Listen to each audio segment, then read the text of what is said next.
Okay, first we're going to start with Microsoft Word. It's the one that looks like a W. However, mine is not. Those are all actual documents. My actual icon is not on the desktop. So I'm going to search in the search bar and I'm going to search for Word. And it comes up right here, Microsoft Word. And this is the icon that if it's on the desktop, it would be there.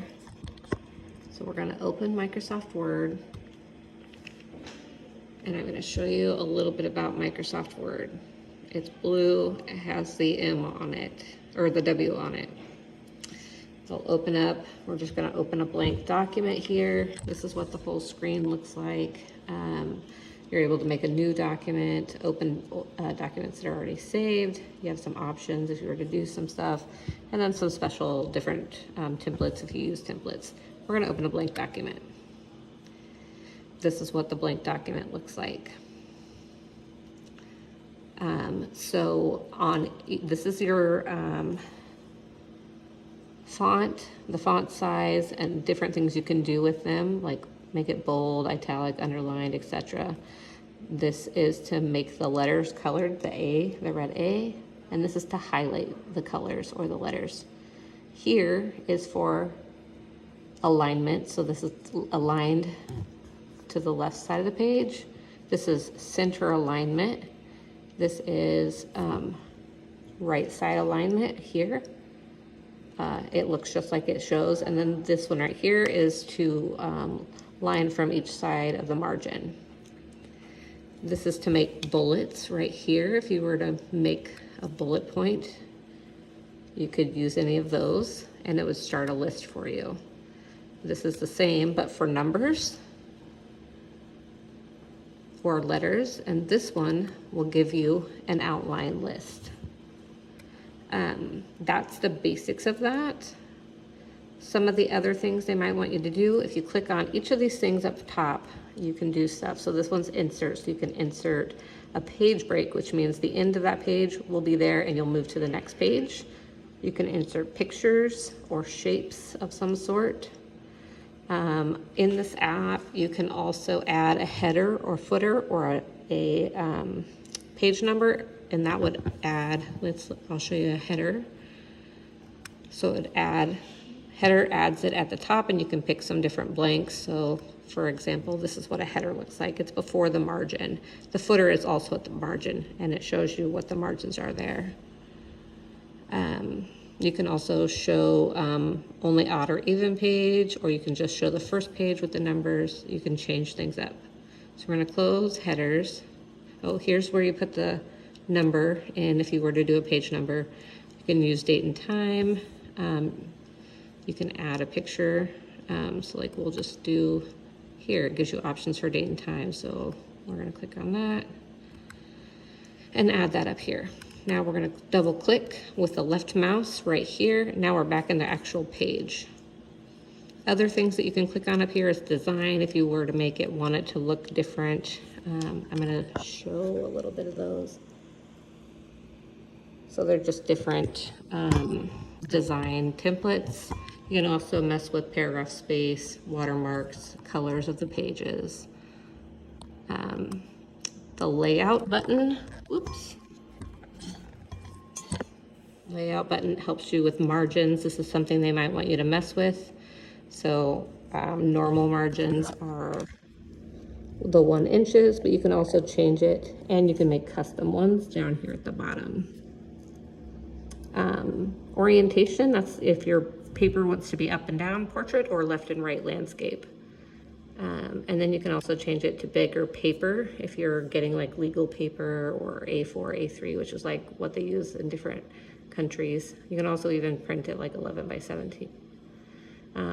Columns, this is if you were making a list of some sort, you could put columns and it would start with a header, and that stuff would just only write down the side. So we're going to do 2, and I'm just going to write some stuff. So that's the first column, and you'll see where it actually ends. I'm just going to see how it ends there. That's the first column, and the other column would be the other half of the paper. Preferences helps you with things like doing a bibliography, changing the type of style you're writing in, inserting a caption, footnote or headnote, but I don't think you'll really need to know much of that.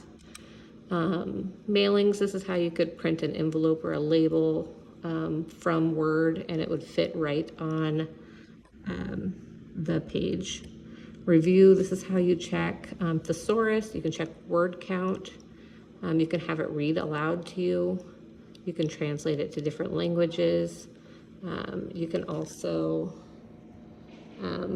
review other people's and accept or reject the changes they ask for in this section. The next one we're going to do view. View can help you change the layout of the page.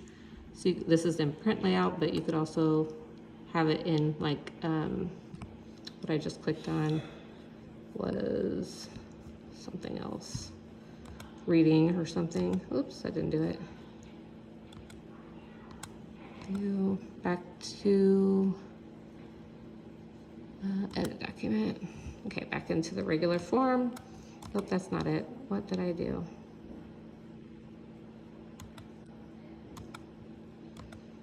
Okay, there we go. Let's go back to print layout so you see it. And give me back my ribbon. Okay. So that's view. You can also just look at different types of things. I don't think they're going to want you to go too far in. You can add the ruler to the top of the pages up here so you know where you're at on your margins.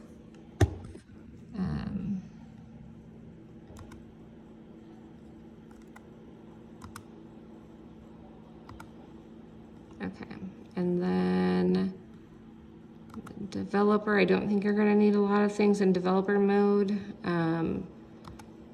And then help, it just gives you help options and you can save it into a PDF where they can't edit the document.